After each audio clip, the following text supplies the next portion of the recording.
Agora que a gente já escreveu as equações de malha do nosso circuito, temos duas equações para as duas malhas e duas incógnitas. Então, podemos determinar ou reescrever essas equações na forma de um sistema, né?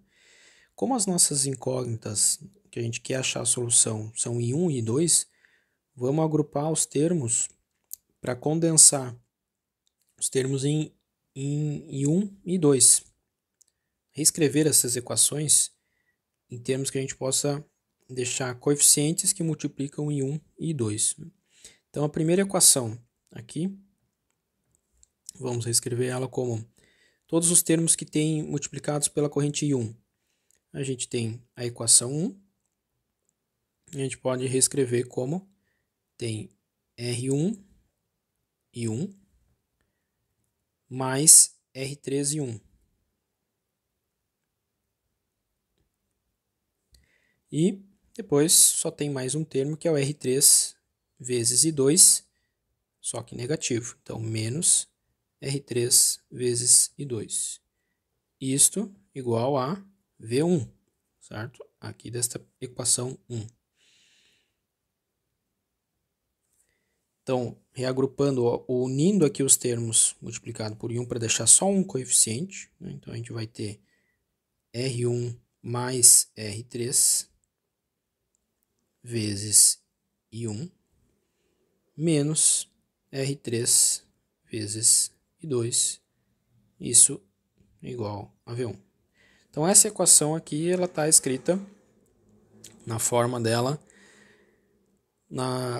com as minhas duas incógnitas aqui, corrente de malha I1 e I2, que a gente quer determinar, como os termos principais que a gente quer descobrir do nosso sistema.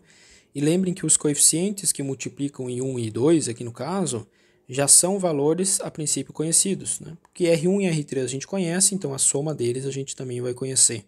E a gente pode determinar o valor numérico desse coeficiente R1 mais R3, assim como o R3 também e o V1 também. Reescrevendo então a equação 2, para deixá-la no mesmo formato, na equação 1 que a gente reescreveu, eu vou escrever primeiro, condensar aqui os termos que estão multiplicados por I1, eu só tenho R3, está multiplicando I1, só que cuidado que esse termo I1 aqui é negativo, então eu tenho que escrever a equação 2 como menos R3 vezes I1. E os termos que estão multiplicando a corrente 2, eu tenho a combinação de R3 aqui e R2, os dois positivos sendo somados. Então, eu tenho mais o termo que é a soma de R2 mais R3 vezes a corrente I2. E isso aqui é igual a menos V2.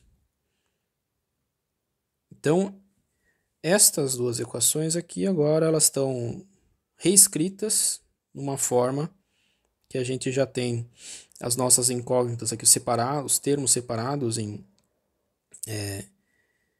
coeficientes, R1 mais R3, R2 mais R3, são combinações dos nossos resistores e as correntes de malha que a gente quer determinar já estão destacadas, né? Então, esse sistema de equações aí, a gente pode escrever ele numa forma matricial, né? Que eu posso representar como uma matriz R1 mais R3, que é o primeiro termo, esse cara aqui. O menos R3 é o segundo termo da primeira linha. Na segunda linha eu tenho o termo menos R3 e o segundo elemento, coluna 2, linha 2, é o termo R2 mais R3. Isso aqui está multiplicando um vetor das minhas incógnitas, que é formado por I1 e I2. Ok? Essa multiplicação matricial vai resultar num vetor também, que é o meu vetor resultante aqui, que é coeficientes V1 e coeficiente menos V2. Então, valor V1 menos V2. Outra forma de representar esse sistema de duas equações aqui. Por que é mais conveniente a gente representar na forma matricial. Que conforme a gente for analisar circuitos com número de malhas maiores, 3 malhas, 4 malhas, acima de 4 malhas, 5, 6, né, a gente vai precisar de um recurso, de uma ferramenta computacional para resolver, senão algebricamente fica muito complicado, né? Então a gente vai usar ou a calculadora gráfica ou um software para resolver. E aí, conforme a gente vai aumentando a quantidade de malhas, vai aumentando a quantidade de correntes de malha que a gente tem aqui. Se a gente tiver 4 malhas, então a gente vai ter uma matriz 4x4 aqui dos nossos coeficientes, combinação dos resistores do circuito, um vetor com 4 linhas, que é a nossa com as 4 correntes de malha, por exemplo, e um vetor resposta aqui também com 4 valores de potencial no lado direito. Então, conforme for aumentando a ordem do nosso circuito, a complexidade dele, é mais interessante a gente já começar a trabalhar com essa notação matricial, né? Então, essa forma matricial, eu posso chamar aqui essa matriz dos meus coeficientes, que são combinações lineares dos nossos resistores, posso chamar uma matriz A, matriz dos meus coeficientes, multiplicado por um vetor, que é o vetor das minhas incógnitas, I1, que eu vou chamar aqui vetor X, certo? Que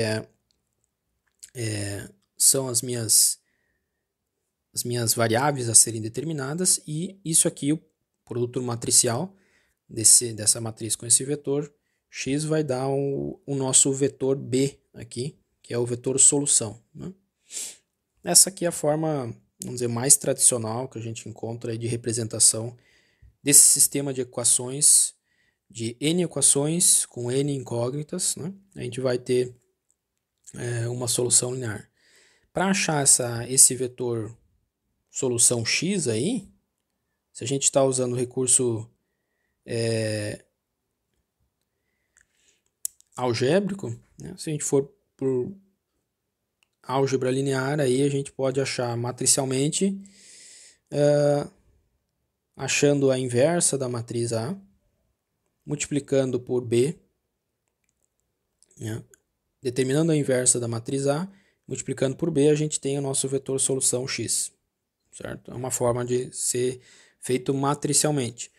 A dificuldade, claro, está em determinar essa matriz, a dificuldade, o trabalho matemático está em determinar essa inversa da matriz A. Isso falando de sistemas aí de maior ordem, né? De matriz 3x3, 4x4, 5x5, dependendo da quantidade, quantas malhas a gente tiver no nosso circuito, vai determinar a ordem do nosso sistema de equações, né? Para sistemas, por exemplo, esse exemplo aqui, a gente tem um sistema com 2 incógnitas, a gente pode utilizar métodos mais simples aí, já o de substituição, isolar um termo aqui de I1, né, e achar uma correlação com I2, e a gente resolve um sistema de 2 equações. Para sistemas acima, 3 equações, a gente pode utilizar já método de escalonamento, né, de equações também é possível. Ou já usar, para quem tem aí disponível, o recurso da calculadora gráfica, que é solução de sistemas lineares. Então, pela calculadora gráfica, vocês já vão entrar na forma matricial, independente se estiverem trabalhando com um circuito de 2 malhas, 3 malhas, 4 malhas, o que for, vocês vão entrar usando a função de solução linear, solução de sistema linear, vocês já vão entrar com os dados na forma matricial. Então é bom se acostumar com este formato aqui, para vocês entrarem com o vetor coeficientes, que são as combinações dos resistores, e também o vetor solução aqui, que são os valores de tensão ou potencial já conhecidos no meu circuito.